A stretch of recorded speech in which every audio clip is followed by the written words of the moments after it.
Fala meus queridos, fala minhas queridas, tudo bem com vocês? Pessoal, mais uma aula de Direito Constitucional, desta vez a parte 9 dos direitos e deveres individuais e coletivos. Enfim, finalizamos aqui o último vídeo do artigo 5º da Constituição, tá? E por que está dividido em partes? Porque o artigo 5º é um artigo muito extenso, tanto extenso como também ele é muito importante para as provas de carreiras policiais, tá? Então, na última prova de 2018 da polícia, caiu aqui várias questões só do artigo 5º da Constituição. Depois do vídeo da parte 9, eu vou fazer um vídeo em especial com as questões da última prova de 2018 da Polícia Militar de Sergipe. Beleza, galera? Mas antes de iniciarmos o vídeo, eu quero que vocês se inscrevam no nosso canal, curtam, comentem, compartilhem, porque isso ajuda bastante no crescimento do canal, beleza, pessoal?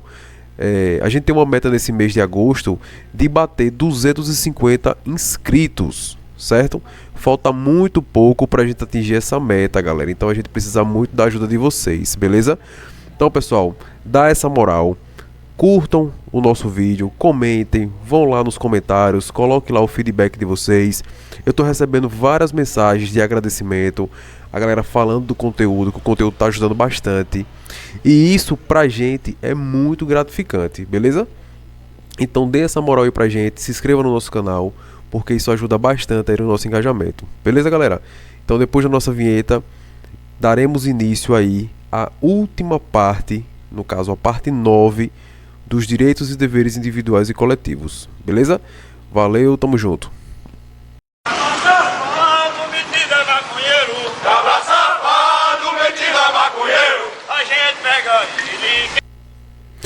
Pronto, meus queridos, estamos de volta e vamos aí iniciar a parte 9 do curso completo de Direito Constitucional para a Polícia Militar de Sergipe.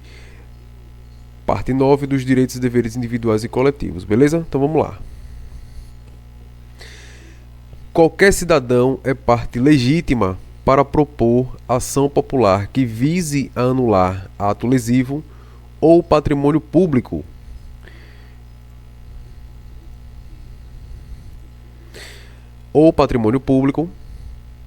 ou de entidade de que o Estado participe, à moralidade administrativa, ao meio ambiente e ao patrimônio histórico e cultural, ficando o autor, salvo comprovada má-fé, isento de custas judiciais e do ônus da sucumbência, tá? Então o inciso aqui, o inciso 73 do artigo 5º, ele traz a seguinte informação, aí. Vamos lá, vamos grifar aqui, né? Para ficar por dentro aqui do que é que o inciso quer nos passar. Primeiro ele fala aqui o seguinte, ó, qualquer cidadão, deixa eu colocar aqui uma cor que facilite na visualização. Pronto, qualquer cidadão é parte legítima para propor ação popular que vise a anular ato lesivo. Então a ideia aqui, ó, é de anular ato lesivo. Vou colocar uma corzinha aqui mais clara para facilitar. Pronto, aqui. Anular ato lesivo ao patrimônio público ou de entidade de que o Estado participe, à moralidade administrativa, ao meio ambiente e ao patrimônio histórico e cultural, ficando o autor, veja aqui aí, ficando o autor, salvo comprovada má-fé. Então vocês se liguem nisso aqui, aí, nessa ressalva, salvo comprovada má-fé, e aí sim isento de custas judiciais, como também do ônus da sucumbência, certo? Então o inciso em questão traz mais um remédio constitucional, que é o quê? A ação popular, certo? O remédio constitucional ao qual o inciso está passando para a gente é o da ação popular, certo? Então é uma ação de natureza coletiva que visa anular ato lesivo ao patrimônio público, à moralidade administrativa, ao meio ambiente, enfim, a gente acabou de ler, né? É, portanto, uma forma de controle pelos cidadãos. É uma forma de controle realizada aí pelos cidadãos dos atos do poder público por meio do judiciário, tá? Então, a ação popular ele é um remédio constitucional. É um remédio constitucional previsto na Constituição, sendo mais específico aqui no inciso 73. Inciso 73. Mas quem é que pode impetrar essa ação, tá? Essa é a pergunta. Só pode impetrar a ação o cidadão, pessoa física, né? No caso a pessoa física no gozo de seus direitos civis e políticos. Uma pessoa jurídica não tem legitimidade para propor ação popular. Então veja aí, pessoa jurídica não tem legitimidade para propor uma ação popular, certo? A ação também pode ser usada de maneira preventiva. Então aqui aí é mais uma característica, né? A ação ela pode ser usada de maneira preventiva, quando impetrada antes da prática do ato lesivo ao patrimônio público, tá? Então aqui aí, ela pode ser impetrada aí antes da prática do ato lesivo ao patrimônio público, ou também pode ser repressiva quando o dano já foi causado, tá? Então são aqui duas informações que é interessante vocês entenderem, que a primeira é o cidadão, só quem pode impetrar é o cidadão, ou seja, a pessoa física, no gozo de seus direitos civis e políticos. E ele tem aqui, tanto pode ser usado de maneira preventiva, como também pode ser usado de forma repressiva, tá? Então aqui são as duas situações em que a ação popular poderá ser utilizada, certo? E quem são os sujeitos passivos da ação popular? O sujeito passivo é aquele que sofre, né? Quem está sofrendo a ação popular. Todas as pessoas jurídicas, todas as autoridades, os administradores e os servidores e os empregados públicos que participaram do ato ou contrato lesivo, e todos os beneficiários diretos do ato ou contrato lesivo, tá? Então aqui, ó, sujeito ativo, coloca aqui, ó, sujeito ativo, ou seja, quem pode impetrar a ação popular, tá aqui, ó, o cidadão, certo? E quem é o sujeito passivo? Todas as pessoas jurídicas, todas as autoridades, administradores, servidores, empregados públicos e todos os beneficiários diretos do ato ou contrato lesivo, certo? Costuma cair em prova isso aqui? Não, tá? A única coisa que eu já vi cair em prova é sobre a questão da ação popular, né? A questão da isenção de custas judiciais, quem é o sujeito ativo, quem é o sujeito passivo, certo? E que a ação popular é um tipo de remédio constitucional, tá? Que aqui é um remédio constitucional. É a única coisa que eu já vi cair em prova de concurso, tá? Mais do que isso, muito difícil de cair, a não ser que seja um concurso de nível superior, né, que trate de forma mais específica sobre a questão da ação popular, certo? Caso contrário, é muito raro você encontrar aqui questões sobre questões aprofundadas sobre esse tema, certo? Primeira questão: a ação popular poderá ser impetrada por cidadão e por partido político com representação no Congresso Nacional. E aí, pessoal, certo ou errado? Tentem aí.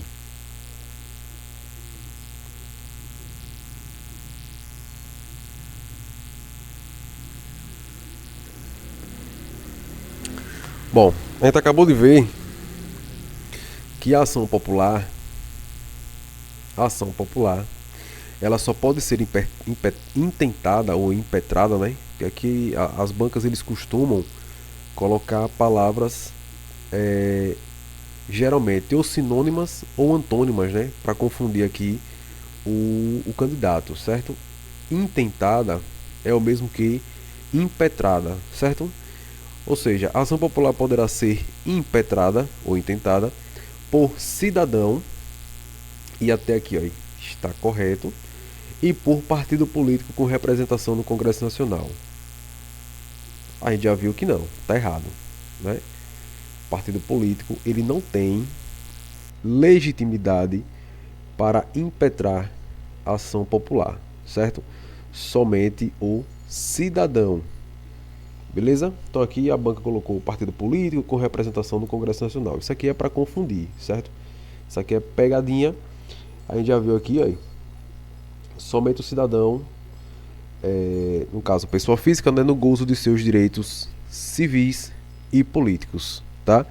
Então a questão também ela poderia sofrer algum tipo de... Ela poderia ser inválida, né, ser incorreta, caso ele colocasse todo e qualquer cidadão. E aí com certeza a questão estaria incorreta. Somente o cidadão em pleno gozo dos seus direitos civis e políticos, tá? Então essa questão aqui ela está incorreta. O erro está aqui, aí. Falar aqui, partido político com representação no Congresso também tem aí o direito, né, de impetrar ação popular, tá? Questãozinha incorreta.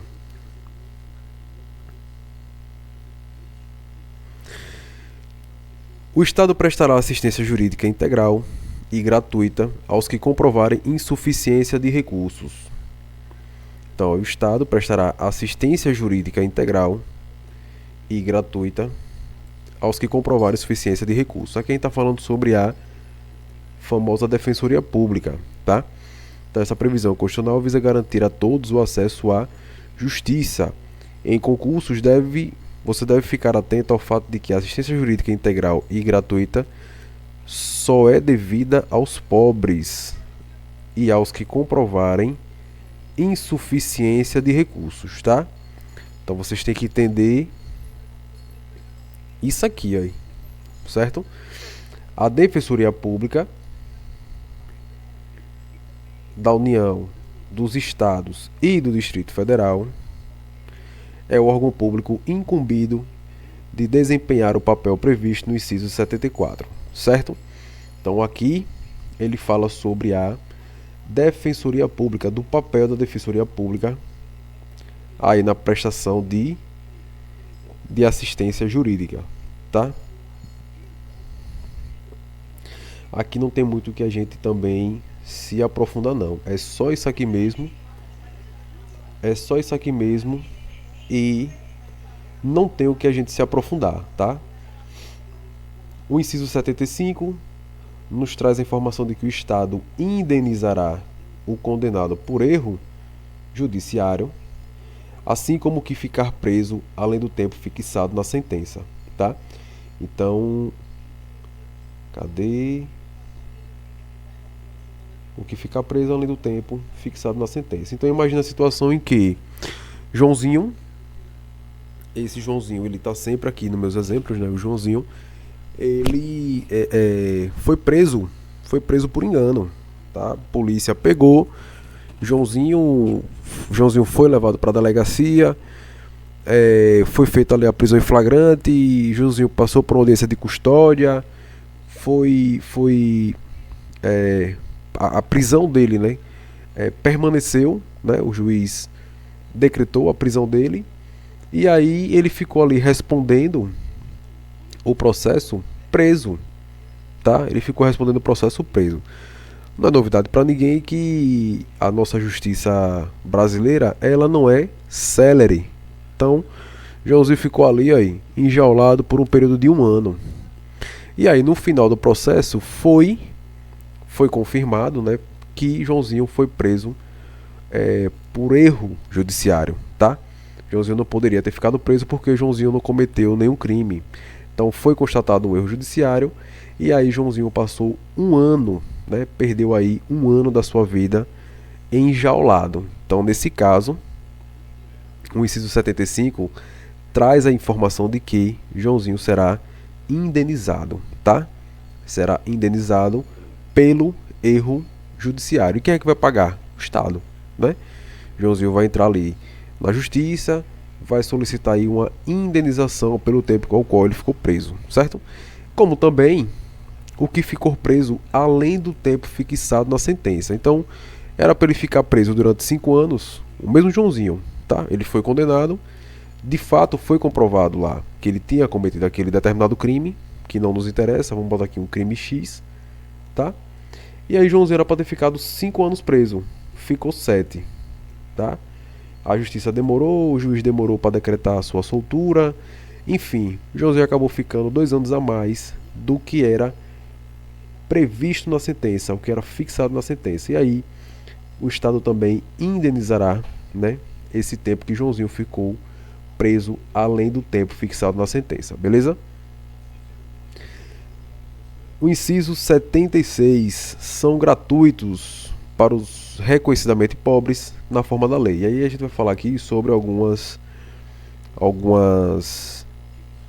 direitos, né, para as pessoas de baixa renda, né, para os reconhecidamente pobres, né? Aqui está alguns serviços, né, alguns serviços públicos que são gratuitos, né? O registro civil de nascimento e a certidão de óbito.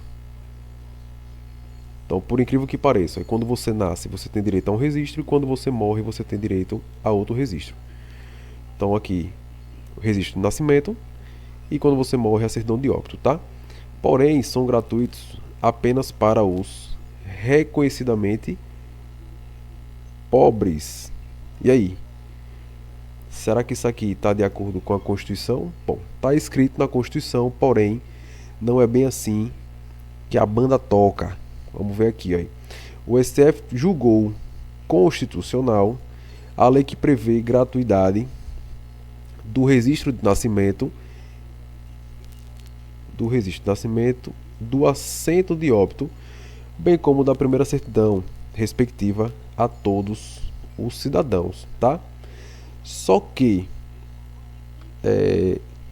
esses direitos aqui, eles não são só para os pobres. Não são só para os pobres, tá? Então entendeu-se inexistir conflito da lei impugnada com a Constituição, a qual o seu inciso 76 do artigo 5º apenas estabelece o mínimo a ser observado pela lei, não impedindo que esta gratuidade seja estendida a outros cidadãos. Então considerou-se também que os atos relativos ao nascimento e ao óbito são a base para o exercício da cidadania, sendo assegurado a gratuidade de todos os atos necessários ao seu exercício, tá? É assegurada a gratuidade de todos os atos necessários ao seu exercício, beleza? Então veja que aqui é para todos os cidadãos, tá? Aqui a Constituição ela deixou claro que é só para os reconhecidamente pobres, mas não. O STF entendeu que o registro civil de nascimento e a certidão de óbito, independentemente da sua condição, ela está, na verdade, né, está ali para todos os cidadãos, tá? É um direito de todos. Aqui é um gráficozinho do inciso 77, tá? São gratuitas as ações de habeas corpus e habeas data, e na forma da lei, os atos necessários ao exercício da cidadania. Então, vamos olhar aqui aí. Quais são os remédios constitucionais que são gratuitos? O habeas corpus e o habeas data. Já estudou sobre cada um deles, né? Aos reconhecidamente pobres, o registro civil de nascimento e a certidão de óbito, tá? Porém, a gente já viu que em ambos os casos, qualquer cidadão ele poderá solicitar o registro civil de nascimento e a certidão de óbito, tá? A gente já viu aqui aí que ele está para todos os cidadãos, beleza? E por fim, as ações necessárias ao exercício da cidadania. E aqui está para os que comprovarem insuficiência de recursos, possui aí assistência jurídica gratuita. E aqui a gente está falando da Defensoria Pública. Nesse caso aqui, é a Defensoria Pública responsável por prestar assistência jurídica gratuita, certo? Inciso 78. A todos no âmbito judicial e administrativo são asseguradas a razoável duração do processo e os meios que garantam a celeridade de sua tramitação. Isso aqui está na Constituição, mas a gente sabe que o processo judicial, a tramitação judicial é lenta, né? A gente sabe que é muitos processos, existe muita burocracia no âmbito judicial, certo? E aí nem sempre a coisa sai do jeito que está aqui, ó, no inciso 78, tá? Então, tenta-se manter a razoabilidade da duração do processo. Porém, a gente sabe que não é bem assim, né? Às vezes demora muito, um processo que era para ser simples, mas, enfim, demora, tá? Demora, mas segundo o inciso 78, é para ter uma razoabilidade na duração do processo e também meios que garantam a celeridade, ou seja, que a coisa ande de forma mais rápida. Não é bem assim que funciona, mas vamos se atentar aqui aí, ao inciso 78, tá? Esse dispositivo constitucional traduz o princípio da celeridade processual. Foi incorporada à Carta Magna com o objetivo de garantir aos cidadãos o direito de verem julgados seus processos em um prazo razoável, sendo aplicável tanto aos processos administrativos quanto aos judiciais, certo?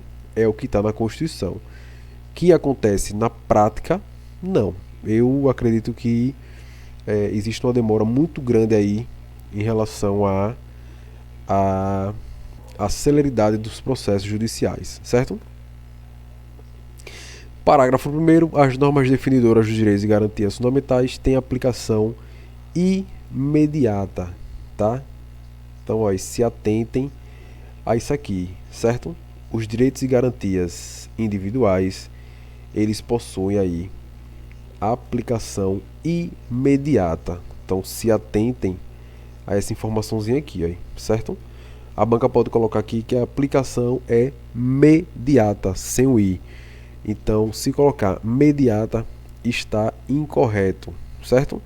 Se atentem aqui a esse termozinho imediata. Então, desse comando constitucional, depende-se que as normas que definem direitos e garantias fundamentais, não só aquelas do artigo 5º, mas também as constantes de outros artigos da Constituição devem ser interpretadas de modo a ter a maior eficácia possível,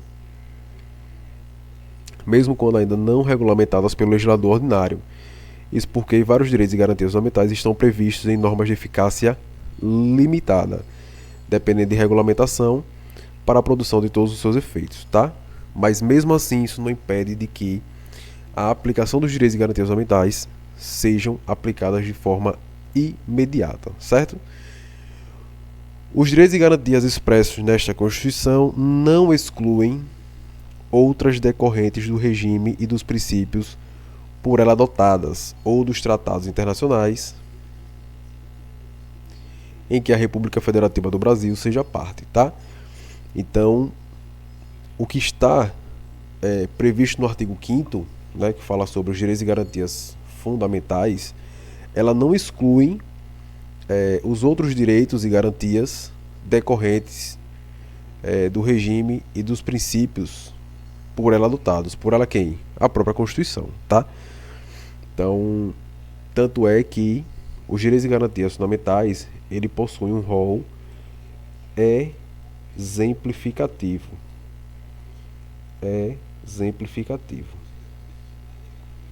Certo? Então, como se deduz do parágrafo acima, os direitos e garantias fundamentais previstos na Constituição têm enumeração aberta. Possui aí enumeração aberta, beleza? Os tratados e convenções internacionais sobre direitos humanos que forem aprovados em cada casa do Congresso Nacional em 2 turnos por 3/5 dos votos dos respectivos membros serão equivalentes às emendas constitucionais, tá?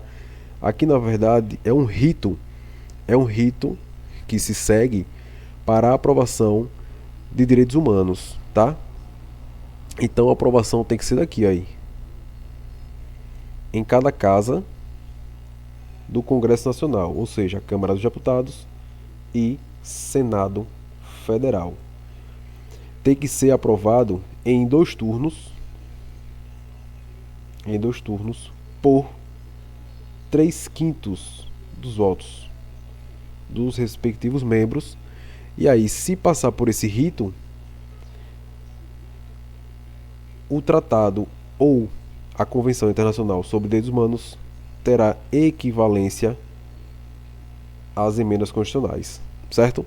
Tem que passar por esse rito aqui, aí, em cada casa do Congresso Nacional, em dois turnos por 3/5 dos votos. Gravem isso aqui porque costuma cair em prova, certo? Esse rito de tratados e convenções internacionais sobre direitos humanos costumam cair muito em prova, principalmente em provas aí de carreira policial. E quando cai, se o candidato não estiver atento a essas três informações aqui, aí, em cada casa do Congresso, em dois turnos por 3/5, se não se atentar a isso aqui, pode acabar aí perdendo a questão, certo? Então se atente a essas informações, porque costumam cair em prova. Por meio desse parágrafo, a Constituição determina que alguns tratados e convenções internacionais têm força de emenda constitucional, mas para isso tem que passar pelo rito. Para isso tem que passar por aquele rito que eu acabei de passar para vocês, certo? A primeira situação é, quais são os requisitos? A primeira, devem tratar de direitos humanos e devem ter sido aprovados de acordo com o rito próprio das emendas constitucionais, 3/5 dos membros de cada casa do Congresso, em dois turnos de votação, beleza? Então tem que ter aqui essas duas características, esses dois requisitos, tá, pessoal? E os tratados sobre direitos humanos que não são aprovados por esse rito especial? E aí agora? O que é que a gente faz? O Supremo Tribunal Federal, em decisão recente, firmou o entendimento de que esses tratados têm hierarquia supralegal, situando-se abaixo da Constituição e acima da legislação interna, tá? Então, o que seria aqui um status supralegal? A gente vai falar sobre a pirâmide de Kelsen, né? Então, suponhamos aqui que no topo, vou fazer bem malbrauzão aqui, tá? Ok. Aqui é a Constituição Federal, certo? Aqui são as leis internas, segundo aqui o que a gente acabou de ler, tá? Então, quando os tratados internacionais, né, eles são aprovados naquele rito que eu passei para vocês, nas duas casas do Congresso Nacional, em dois turnos por 3/5 dos votos, ele vai ficar aqui, aí. Ele vai ficar aqui, aí. Certo? Ele vai figurar nessa parte aqui de cima, tá? E quando não for aprovado pelo rito, ele vai ficar na parte de baixo. Só que essa parte de baixo é entre a Constituição e as leis. Ele vai ter status supralegal, tá aqui. Ele terá status supralegal, beleza? Vai ficar nessa partezinha roxa que a gente acabou de colocar aqui para vocês, pela pirâmide de Kelsen, né? Parágrafo 4º. O Brasil se submete à jurisdição do Tribunal Penal Internacional, cuja criação tenha manifestado adesão. Geralmente, essa jurisdição de Tribunal Penal Internacional é aqueles casos de grande repercussão, tá? Então, geralmente são aí julgados, né, esses crimes de grande repercussão são julgados aí pelo Tribunal Penal Internacional. Esse Tribunal Penal Internacional, o Brasil faz parte, porque o Brasil tem um acordo aí, né? um acordo aí dos tratados internacionais sobre direitos humanos. Então o Brasil, ele faz parte, então ele se submete aí à jurisdição do Tribunal Penal Internacional, tá? O Tribunal Penal Internacional constitui-se no primeiro tribunal de natureza permanente destinado a apurar responsabilidade de indivíduos por crimes perpetrados contra os direitos humanos, concretizando grande avanço do processo de internacionalização dos direitos humanos e de humanização do direito internacional, tá? Então, se o Brasil faz parte, então ele se submete ao Tribunal Penal Internacional. Certo, galera? Agora vamos finalizar aqui com algumas questões para a gente finalizar aqui a nossa última parte, né, que é a parte 9 do artigo 5º, certo? Então vamos lá, para não ficar muito longo o vídeo. Conforme a maneira como são internalizados os tratados internacionais sobre direitos humanos, podem receber status normativo, hierárquico, constitucional ou legal. E aí, pessoal, certo ou errado?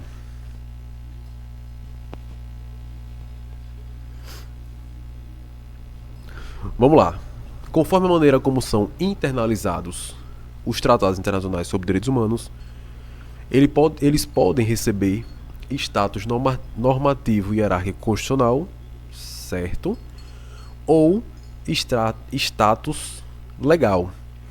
A gente acabou de ver aqui, ó, que o status é supralegal. Status supralegal, certo? Aqui na questão ele colocou o quê? Status legal. Status legal apenas. E pasmem, a questão está incorreta justamente por conta desse supra que não foi colocado aí no legal, beleza? Por incrível que pareça, a PRF colocou essa questão e muita gente deve ter caído, né? Muita gente deve ter perdido a questão por conta dessa simples palavrinha aqui do status, certo? Vamos para a próxima questão. Deixa eu ver.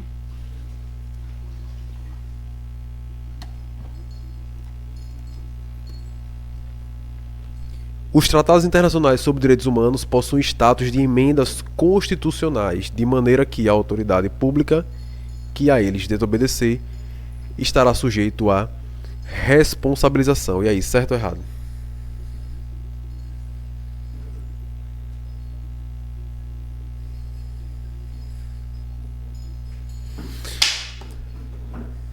Pessoal, questão incorreta. E aí vamos ver por quê. Os tratados internacionais sobre direitos humanos possuem status de emendas constitucionais. Certo. De maneira que a autoridade pública que a eles desobedecer estará sujeita à responsabilização. A questão estaria certa, porém ela está incompleta, certo? Porque ela só possui status de emenda constitucional se ela passar por aquele rito que a gente acabou de falar. Tem que passar pela aprovação do Congresso, nas duas casas do Congresso, por 2 turnos e por 3/5 dos votos dos respectivos membros, certo? Passou por esse rito, ela vai ter status de emenda constitucional.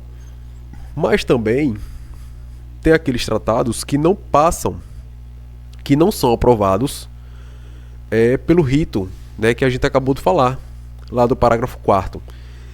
Nesse caso, ele vai ter status supralegal. É o que a gente acabou de falar, certo? Então a questão ela passa a ser incorreta justamente por isso, porque aqui ele quis generalizar que todos os tratados internacionais possuem status de emendas constitucionais. E não é, né? Tem também aqueles que não são aprovados pelo rito, que possuem aí status supralegal, beleza? Última questão. A Constituição traz uma enumeração taxativa dos direitos fundamentais. E aí, certo ou errado?